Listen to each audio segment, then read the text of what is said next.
So thank you for joining us this afternoon. My name is Beth Brooks, and I work for Tacoma Pierce County Habitat for Humanity. I'm charged with their events. And so I'm super happy to be with you today to give a rundown on our new event called Beyond the Backyard. So let's see if I can get my things going. Okay, so we're gonna kind of dive in about the event. I'm going to tell you how it works and what it is. And then we're going to have time for questions at the end. But certainly, this is a friendly space. So if you have questions throughout, go ahead and unmute yourself, shout out, ask a question. You can also type in the chat box because I have my phone monitoring that. So I should be able to see messages if you send them through. All right, so we're going to start with how it works. So this is what the adventure race is looking like. So an adventure race, if you imagine The Amazing Race, if you've ever seen that television show, but this is no airplanes involved. What it is teams of people, between 3 and 8 people make up a team, and those teams are racing to complete a series of challenges within a specific time frame. Our challenges fall into 4 categories: physical, find, skill, and fun. So those are the broad categories, and challenges will fall under those topics. And then as part of each challenge, teams are capturing either photos or videos of them doing the thing. And then those videos are shared with our race headquarters, which is a virtual space.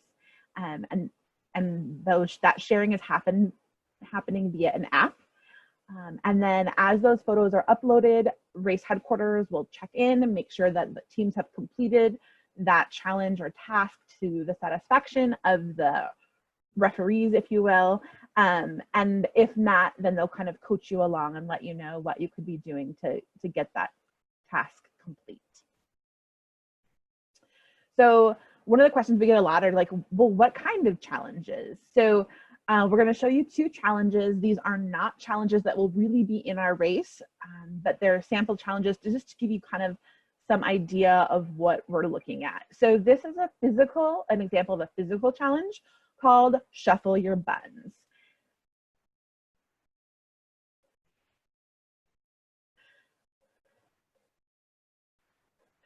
So as you can see, these adorable kiddos on a team are shuffling their buns across the kitchen floor, holding loaves of bread. The next challenge we have is a skill challenge. And in this, you'll see there's someone up on the roof throwing a paper airplane down. And the objective of this challenge is that the teammates on the lower part catch the paper airplane. I have no idea how many times it took them to do this, but looks like fun. I would not be on the roof. Okay, so our event is called Beyond the Backyard, like I said. It's scheduled to start on Saturday, 9/26 at 10 a.m. Although we've shifted the kind of model of the race a little bit to be more family friendly. So we're giving racers until Monday evening to complete their challenge list. So what's going to happen, or we anticipate happening, is some teams will be in it for the glory, right? They're going to start at 10 a.m. They're plowing through all their challenges as quickly as they can. And that's fantastic. We love those cutthroat kind of competitors. But we wanted to also leave room for families that maybe have little ones that need naps, or goodness gracious, maybe we have a meltdown, we need to take a time out. So we wanted to give people plenty of time to participate and have fun. I just wanted to point out that the event is family friendly, and it's also designed to be COVID safe, as safe as we can be. So you'll see in some of the images that people aren't wearing masks. Those images are sourced from our pre-pandemic world, right? Races that happened before we were in the space that we are now. But we're going to talk a little bit more about that COVID safe on the next slide. So, but just be aware that we are planning for the pandemic. This event is a fundraiser. So like any charitable event, a walk, a run, a ride, a walkathon, there is a minimum team fundraising goal, and that is $300. Race entry is $25 per person, and that includes a shirt, your entry, and the use of our race app. And those entry fees are applied towards your fundraising goal. So for example, once you have 4 people on a team signed up, you're already a third of the way to your fundraising goal. Teams don't need to register all at the same time. So if you have an eager beaver that wants to just get the registration in so they can more easily share the event with their friends and family, that's a-okay. You can add team members as you go. So when you're registering on our website, it'll ask you, do you want to join a team or do you want to start a team? And then once you're registered, you're going to get a custom URL specifically for your fundraising. So it'll be really easy for you. You can customize it with some pictures in your own language and be able to share that URL out with friends and family to help fundraise. Okay, so here we're going to circle back and talk about COVID. Our production partners are adventure race experts. And they are designing this race specifically for us, specifically with the post-pandemic regulations and the safety protocols that our state and our region has in place. There's no gathering to this event. There are no start or finish lines. So you start your race wherever you happen to be in Pierce County. And for the challenges, you might have to go to a specific kind of place, for example, a post office, but we won't be driving all the racers to the specific post office on Main Street so that you're all gathering there at once. So it's sort of designed to be spread out. And then again, because the race is customized to us, we're flexible up until the very last minute before the race starts. So in case our landscape shifts again, either more open or less open, we'll be able to respond to that in real time. And then of course, on event day, if there's a challenge that you don't feel comfortable with based on who your team is, or based on what your comfort level is straying far from home or not from home, you're able to skip any of those challenges that you're not comfortable with. All right, so event day, what does that look like? On event day, in terms of what you need to dress for the weather, you need to wear some supportive shoes, especially if you're a team that's super competitive. One person on your team needs to have a smartphone or a device with the app downloaded. It's the Bonfire app. It's available in all the app stores on any kind of platform. We do recommend probably more than one person, but at the least one person has the app on their phone. Also, if you're going to be racing across a big space of time, make sure you have your power cords and your power banks so you can recharge as needed. You'll likely need access to some sort of transportation, whether that means that you want to make sure you have your gas tank full, or whether that means you want to be near a bus route, however your team chooses to move around. That's up to you guys. You will need a bib number, and actually during the registration process, you get to pick your own number. So in this photo here, you'll see that this racer has a number that looks like she's maybe upcycled from a different race. So she's official. Most of the time in our race, you're going to have body marking, more like a triathlete might, and we'll have a picture of that in just a minute. It's also a good idea to have a map of your area, a pen or a pencil, something to take notes on. So in this photo, you'll see that she's got what looks like a map and a pen and a notepad because she's serious about running this race.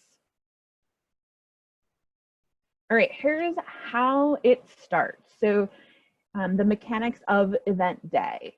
We recommend that if your team includes more than your immediate family members, if you're kind of including some of your pandemic pod, you want to plan where you're going to meet that morning and gather your team probably before the 10 a.m. mark, because at 10 a.m., that's when that challenge list is going to be delivered to you. It's going to come to you via the app, and also via a PDF file that will be emailed to you. So if you're the kind that likes to print something out and have real paper to hold on to, we've got you covered there. Once the list is delivered to you, it's up to your team to strategize your own race plan and to source any materials you might need. So the unique thing is this race once there's a set of 24 challenges that are standard for everyone, but your team gets to pick what order you want to race in. You might want to strategize about what that looks like. Or you might just want to say, hey, let's go. We're going to hit this right away. We're not going to strategize. We're going to hop in the car and we're going to start knocking these out. It's up to you. You may need to source the materials. So in that sample, we saw those folks with a paper airplane. So you might have someone on your team kind of responsible for reviewing the list of challenges and sort of noting what materials you'll need throughout. Maybe you want to text your neighbor and, you know, hey, do you have a red wagon we can borrow? Can you set it out on your porch and we'll come pick it up and borrow it for an hour? Whatever those things are. And then after that, it's pretty simple. You're racing, you're committing challenges, you're submitting the videos and photos, and you're having a great time. And I just want to say again that I know I'm using the word race a lot, but there's also space for you to take it slow. So for some, the competition is the goal, and for others, just the memory making and the quality time is the goal. So that's up to you. We do want to say, though, that teams need to stay together. So when you're doing a challenge, most of the time, you want to have all of your team in the photo or video unless the challenge says otherwise. So sometimes the challenge might say 2 of your teammates should do X, Y, Z. And in that case, only those 2 need to be in the photo. But most of the time, you're going to want to have your whole squad with you all together in one place. And now we just want to say why. You know, why is this event? Why are we doing this event? Why is it important? And really, it's just to support Habitat's mission. You know, now more than ever, when our homes are our schoolrooms and our movie theaters and our playgrounds, just home makes a really big difference for folks. And we believe that everybody deserves a decent place to call home. Habitat for Humanity has been serving our community for over 30 years. We partner with families who maybe otherwise couldn't afford a home of their own, so we give them a hand up. A lot of those families are facing impossible decisions with the rental market in our communities, making difficult choices between paying rent and buying groceries and, oh my gosh, now my kiddo, you know, needs braces, you know, and they're having to struggle to make those decisions. So Habitat is here as a friend to the community, helping everybody that we can to have a solid, stable, safe place to live. And really, as we've been looking at this pandemic, we're expanding our programming to also include foreclosure prevention because folks are having a tough time. And we're working with some partners to provide mortgage assistance funding. And then we also have some HUD certified counselors on our staff working with homeowners throughout Pierce County. So that's kind of the why. So all the money that is raised through Beyond the Backyard does benefit our local Tacoma Pierce County Habitat for Humanity, helping individuals and families right here in our backyard. So that's kind of the quick and dirty, and I know I kind of rushed through a lot of it, but now's the time. If you have any questions specifically about teams that you're looking to start or just the overall event in general,